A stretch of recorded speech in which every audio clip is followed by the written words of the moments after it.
এই যে দেখেন আমাদের বাসায় কত চাখর দেখছেন। এই যে কে কে চা খান সন্ধ্যার সময় তারা সবাই বলবেন।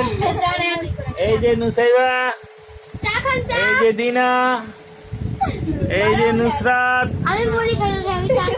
এই যে আলেয়া, সবাই চা খাইতেছে। আপনাদের সবাইকে চার দাঁত রইলো, আপনারা সবাই চা খাইতে আসবেন। কি বাবা বলো, আপনারা আসবেন চা খাইতে। হ্যাঁ, আমরা ভিডিও করলাম, আমাদের ভিডিওটা কেমন হলো আপনারা সবাই বলবেন। বলো লাইক দেন। হ্যাঁ, আল্লাহ হাফেজ।